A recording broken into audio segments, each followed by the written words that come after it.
que dá menos P2 menos P1 escala N, como deveria ser. Né?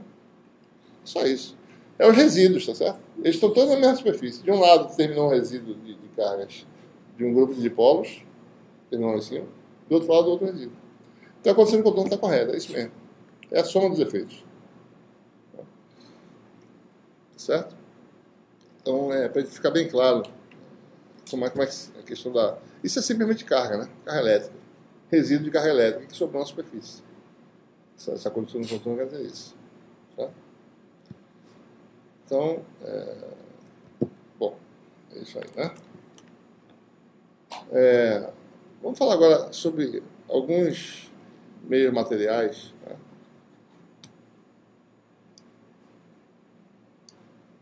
Alguns tipos, né, de meios materiais.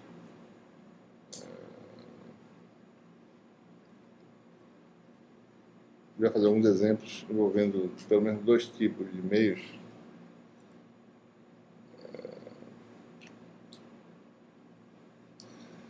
A gente tem algumas situações. Um meio mais simples que existe é o meio chamado meio linear, né? Você descobre se o meio é linear vendo de que forma os dipolos reagem à aplicação do campo externo, né? Imagine, por exemplo, aí, certo? Aquele átomo simples em que a nuvem eletrônica forma uma esferazinha em torno do núcleo, certo? Né? Carga total do núcleo é Q, carga total da nuvem eletrônica é menos Q. Certo? Aplica-se um campo. Né? Como resultado da aplicação do campo, o que acontece? O centro de carga positivo separa, né, o centro de carga negativo. Tá? E você forma efetivamente um dipolo, né, Q vezes a separação D. Um dipolo induzido, digamos assim, é P igual a QD. Tá? É fácil demonstrar que se isso aqui mantém-se uma esfera, certo? Né?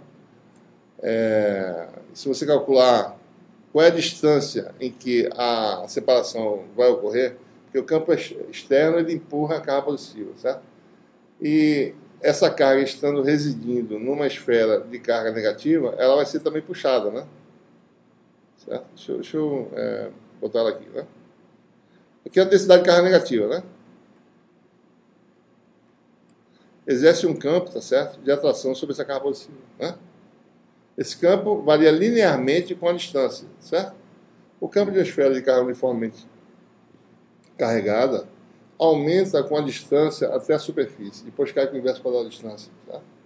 Então, o campo que essa carga negativa faz sobre a carga positiva é um campo que é proporcional, certo?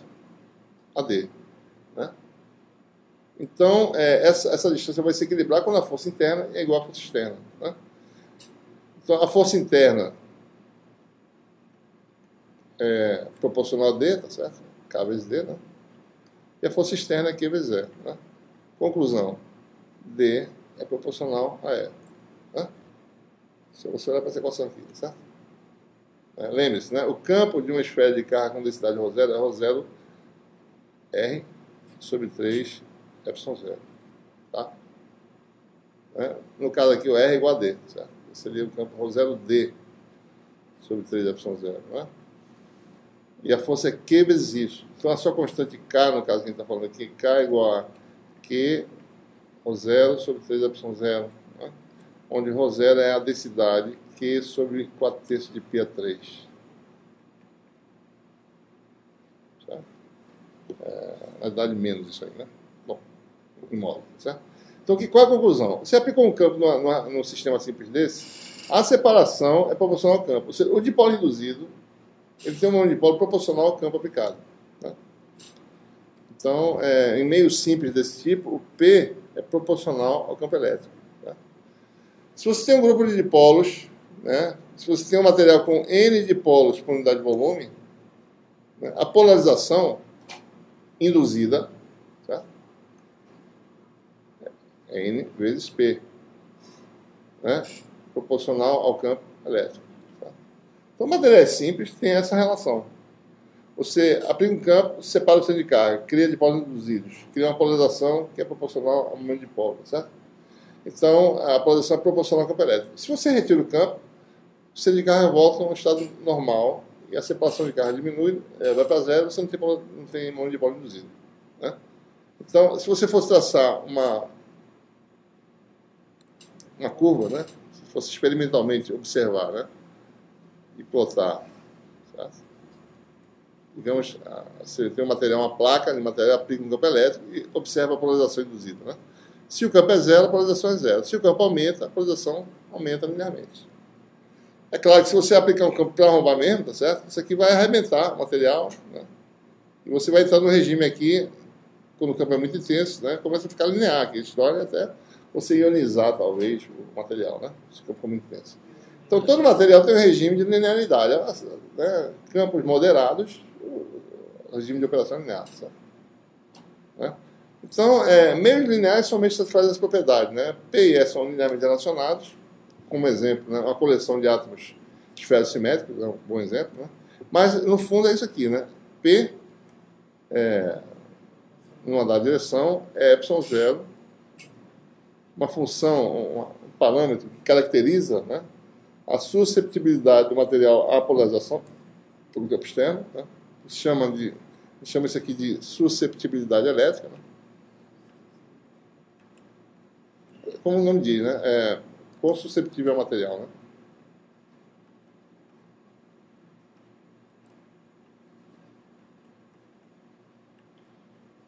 E em meios... isso aqui é um meio linear, né? Se ele é isotrópico, isso aqui vale em qualquer direção, tá certo? Na iésima direção, né? Então, a gente vai comentar daqui a pouco, se o meio não for, né? Estou pensando uma coisa, falando outra. Isótopo não, isotrópico, né? Susceptibilidade elétrica, esse ε0 foi incluído aqui para fazer isso aqui um parâmetro adimensional, certo? É um número. E a polarização vai geralmente, né, se dar na direção do campo aplicado, né? Porque você vê que a carga positiva foi para lá, o momento de polo induzir para lá, né? O campo foi para cá, mesma direção e sentido, certo? Então, o que sempre é positivo, certo? O que é sempre maior que zero, tá? Em meios convencionais, certo? Importante observar aqui, a susceptibilidade do material, tá certo? Explica, inclusive, as cores das coisas. Porque a susceptibilidade é uma coisa mais geral ainda, né? O epsilon do material, certo? Então, ele está falando de regime estático, né? Mas se você for aplicar campos que valem no tempo, né? Como é a função susceptibilidade do material é quem vai determinar certas propriedades de alguns materiais. Porque alguns materiais refletem certas cores e absorvem outras cores, né? Porque são transparentes em certas faixas de frequência. Tá? Isso tudo tem a ver com essa função susceptibilidade. E ela que explica a interação, em geral, de campos com a matéria. Certo?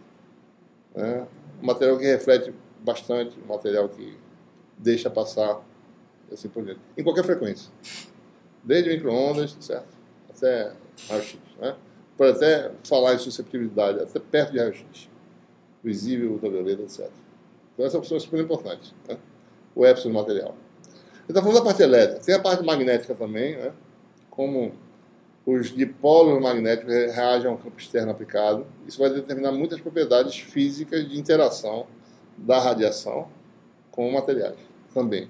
Então essa função de susceptibilidade tem que se prestar atenção nela, certo? Tanto elétrica quanto magnética, porque ela vai dizer como os materiais respondem a um campo externo. E vai dizer muitas coisas, certo? A respeito de como a gente observa o material, né? O aspecto do material. Você falou aqui, perde a linearidade, né? Seu campo foi muito forte. Isso tem a ver com rigidez elétrica? É exatamente isso. Rompe, né? Você rompe, daí você passou do regime linear, né? Deixa de ser um meio isolado.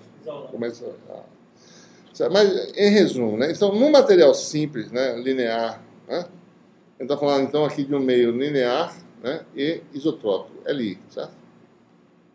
Então, o P em qualquer direção